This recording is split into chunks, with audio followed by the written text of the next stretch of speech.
आज का हमारा लेक्चर पुराने लेक्चर की कंटिन्यूटी पर मबनी है, जो कि असल में था क्लासिफिकेशन ऑफ पार्टिकल्स, जिसमें हम हैड्रॉन्स का जिक्र कर रहे थे और हैड्रॉन्स में भी हमने मीजॉन्स की बात की थी। आज हम बैरियॉन्स को डिस्कस करेंगे।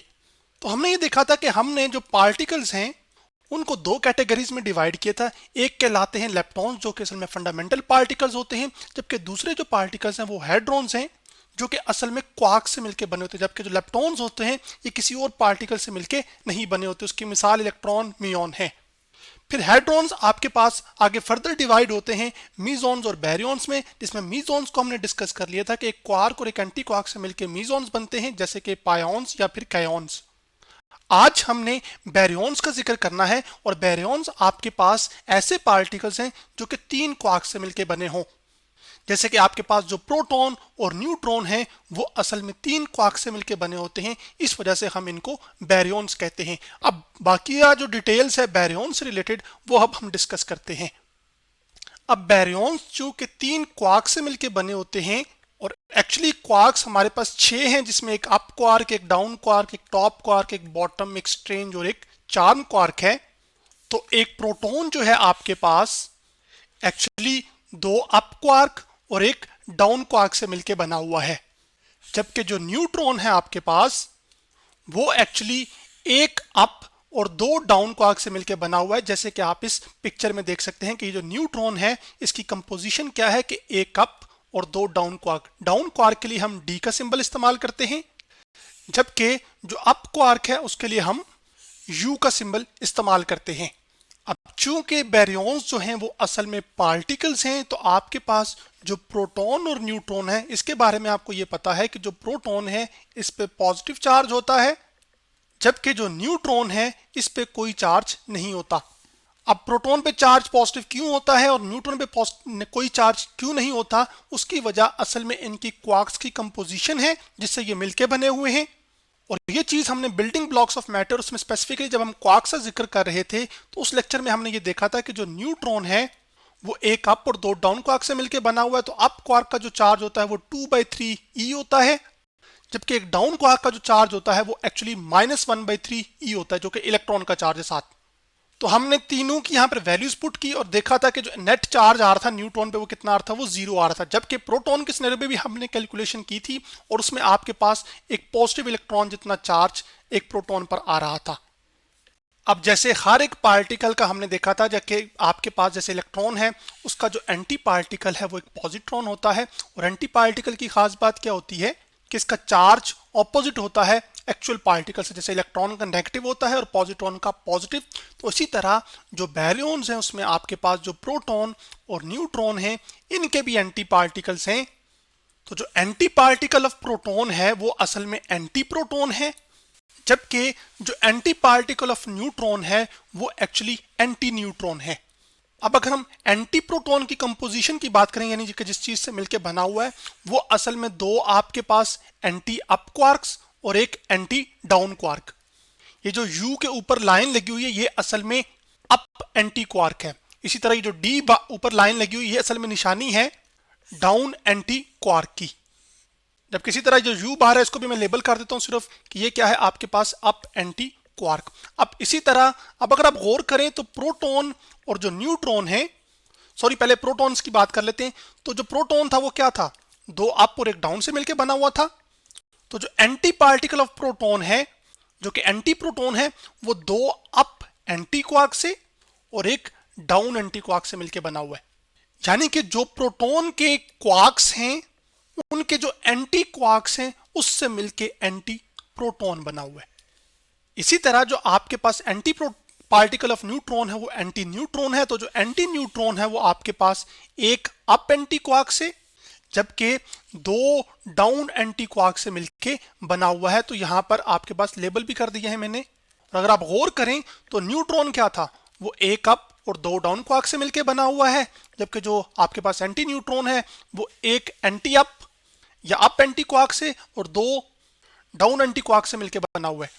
यानी कि जिन क्वार्क से न्यूट्रॉन मिलकर बना हुआ है उन्हीं का हम अगर एंटी ले लें, एंटी क्वार्क ले लें, तो उससे असल में आपके पास एंटी न्यूट्रॉन बना हुआ है। अब यहां पर एक जो काबिल गौर बात है वो आपने ध्यान रखना है वो ये है क्योंकि न्यूट्रॉन का कोई चार्ज नहीं है, तो इस वजह से आपके पास ये जो एंटी न्यूट्रॉन होगा इसका भी कोई चार्ज नहीं होगा।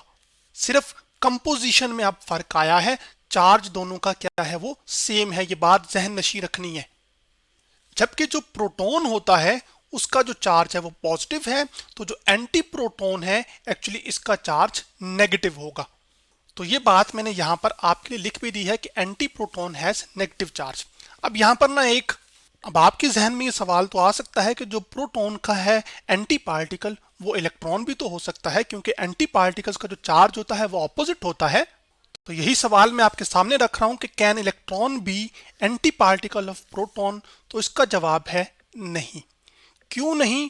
वो इस वजह से क्योंकि प्रोटॉन असल में क्वार्क से मिलके बना है, जबकि जो इलेक्ट्रॉन है वो हमने देखा था कि इलेक्ट्रॉन एक फंडामेंटल पार्टिकल है और ये असल में लेप्टॉन्स में आता है। तो एंटी पार्टिकल से कैटेगरी चेंज नहीं होनी चाहिए। कैटेगरी से यहाँ पे मुराद जैसे कि प्रोटॉन क्वार्क से मिलकर बना हुआ है और आप ये कह दें जी कि प्रोटॉन का एंटी पार्टिकल इलेक्ट्रॉन है और वो इलेक्ट्रॉन बजाते खुद क्या है, लेप्टॉन है। तो ऐसा नहीं होना चाहिए, क्योंकि हमने इनको फर्क ही किस बुनियाद पे किया है, कुछ पार्टिकल्स फंडामेंटल है और कुछ किसी और चीज से मिलकर बने हुए हैं। तो इस वजह से इलेक्ट्रॉन जो है ना वो एंटी पार्टिकल नहीं हो सकता प्रोटॉन का। तो फिर जो एंटी पार्टिकल ऑफ प्रोटॉन है वो एक्चुअली एंटी प्रोटॉन है। अब अभी तक मैंने जितनी भी मिसालें दी हैं आपको बैरियॉन्स की जो कि 3 क्वार्क से मिलकर बने होते हैं, वो असल में प्रोटॉन और न्यूट्रॉन दी हैं। क्या अब सवाल ये है कि इसके अलावा भी कोई और एग्जांपल्स हैं बैरियॉन्स की?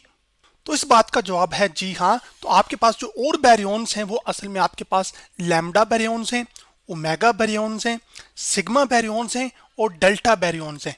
अब जो लैम्डा बैरियॉन्स हैं उनको हम रिप्रेजेंट करते हैं इस तरह के सिंबल से, जो कि आपके पास यूं।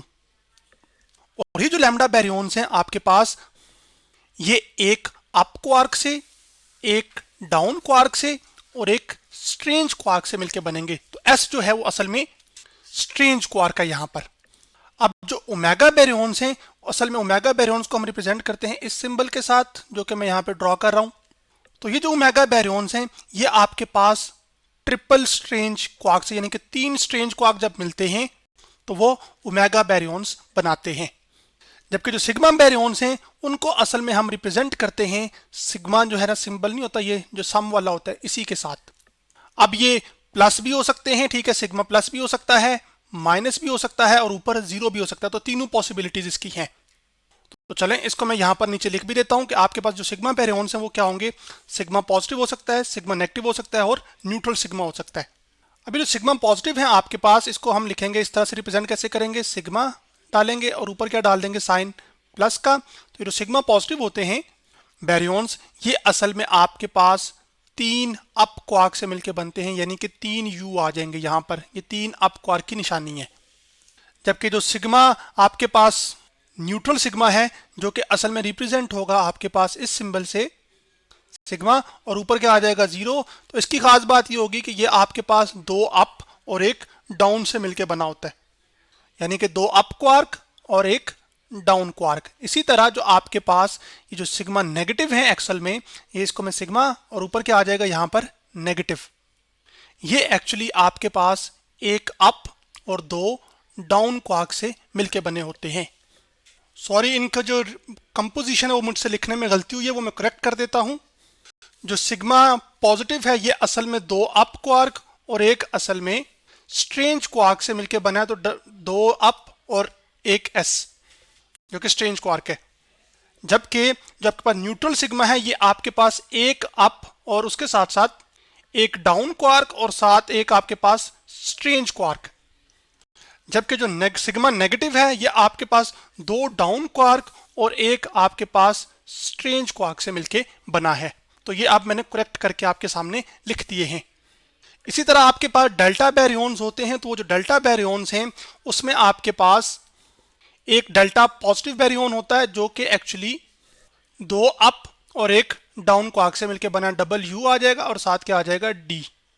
इसी तरह इसका नेगेटिव बैरियॉन भी होता है, नेगेटिव डेल्टा बैरियॉन। इसी तरह न्यूट्रल डेल्टा बैरियॉन भी होते हैं। लेकिन क्योंकि हम मिसालें देख रहे हैं तो आपके पास 2 न्यूट्रॉन और प्रोटॉन की मिसालें आप देख सकते हैं, बाकी ये मैंने 4 और दे दी हैं और उनकी आगे टाइप्स भी हैं। इसी तरह ये जो आपके पास ओमेगा बैरियॉन्स हैं इसकी भी आगे बहुत सारी टाइप्स हैं। तो ये जो मैंने लिखा हुआ है ओमेगा बैरियन, इसका सिंबल असल में ये है। तो ये जो ट्रिपल स्ट्रेंज क्वार्क से मिलकर बनेगा, ये असल में आपके पास नेगेटिव ओमेगा बैरियन होता है। तो बाकी डिफरेंट कंपोजिशन से आपके पास डिफरेंट टाइप्स के जो है ना वो आपके पास बैरियंस आ जाएंगे। अब अगर हम इन तीनों सब बैरियंस में देखें, चाहे लैम्डा बैरियंस हो, ओमेगा बैरियंस हो, सिग्मा हो, डेल्टा बैरियंस हो, या फिर जो न्यूट्रॉन और प्रोटॉन की मिसाल है आपके सामने, इसमें जो न्यूट्रॉन और प्रोटॉन है ये सबसे ज्यादा स्टेबल बैरियंस हैं। इसी वजह से आपके पास जो एटम है वो एक्चुअली इन प्रोटॉन और न्यूट्रॉन से मिलकर बना है, इसके साथ साथ इलेक्ट्रॉन से भी मिलकर बना है, और इलेक्ट्रॉन भी आपके पास एक स्टेबल लेप्टॉन है। इसी वजह से कायनात में जो मादा मौजूद है, जैसे कि ये शख्स जो कि एक लिविंग ऑर्गेनिज्म है, या फिर ये एक बॉल जो कि नॉन लिविंग ऑब्जेक्ट है, ये तमाम के तमाम असल में किससे मिलकर बने हुए हैं? प्रोटॉन, न्यूट्रॉन और इलेक्ट्रॉन से। वो मिलके एक एटम बनाते हैं, और एटम मिलके फिर आपके पास जब लार्ज नंबर ऑफ एटम्स मिलते हैं तो फिर आपके पास डिफरेंट चीजें दुनिया में जो मौजूद हैं वो जन्म लेती हैं। तो जन्म तब ही ले रही हैं जब ये असल में पार्टिकल स्टेबल होंगे। अगर ये पार्टिकल स्टेबल नहीं होंगे तो फिर स्टेबल चीज कैसे बनेगी? जबकि इसके बरक्स जो अनस्टेबल पार्टिकल्स हैं, जैसे कि लैम्डा बैरियंस, ओमेगा बैरियंस या सिग्मा बैरियंस या फिर डेल्टा बैरियंस, ये एक्चुअली स्टेबल होने के लिए क्या करते हैं? फौरन डिके हो जाते हैं बहुत छोटे से टाइम इंटरवल के अंदर। तो इस वजह से इनसे कोई मुस्तकिल चीज आप नहीं बना सकते, जैसे इंसान है या कोई आपके पास, क्योंकि ह्यूमन बॉडी भी क्या है? एटम से मिलकर बनी हुई है, या फिर जैसे बॉल्स हैं। तो कुदरत का निज़ाम यहाँ पर बहुत खूबसूरत अंदाज में क्या कर रहा है? वो होल्ड कर रहा है, जैसे कि आपको सारी मैंने स्टेबिलिटी से चीजें जोड़ के बताई हैं। ये जरा सा भी प्रोटॉन न्यूट्रॉन अनस्टेबल होगा तो कायनात जो है ना वो उसमें मसाइल आ सकते हैं, और ये मसाइल तब आएंगे जब तमाम एटम्स के अंदर जो दुनिया में मौजूद है उन सब में इस तरह की तब्दीली रोनुमा हो। खैर आगे ये एक लंबी डिस्कशन है, हम उसकी तरफ नहीं पढ़ना चाहते। अब हम वापस आते हैं।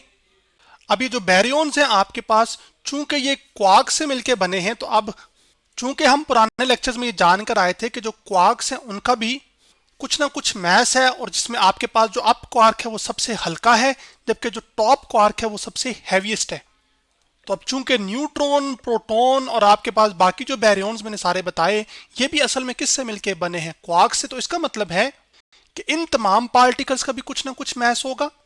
तो अब हम नेक्स्ट लेक्चर के अंदर ये जो बैरियंस हैं आपके पास, जैसे कि प्रोटॉन, न्यूट्रॉन, इनके मैसेज को डिस्कस करेंगे, और उसके बाद फिर हम बैरियन नंबर है क्वांटिटी, उसको डिस्कस करेंगे, और उसके साथ साथ इस चीज पर बात करेंगे कि आया बैरियंस जो हैं वो क्या फर्मियंस हैं या फिर बोसॉन्स हैं। फर्मियंस हम ऐसे पार्टिकल्स को कहते हैं जिनकी आपके पास स्पिन हाफ हो, जबकि बोसॉन्स हम ऐसे पार्टिकल्स को कहते हैं जिनकी इंटीजर स्पिन हो, जैसे कि फोटॉन्स। लेकिन ये तमाम डिस्कशन हमारी नेक्स्ट लेक्चर का हिस्सा होगी। तो आज हमने क्लासिफिकेशन ऑफ पार्टिकल्स, उसमें हेड्रॉन्स की बात करते हो, हेड्रॉन्स में भी हमने स्पेसिफिकली बैरियंस को डिस्कस किया।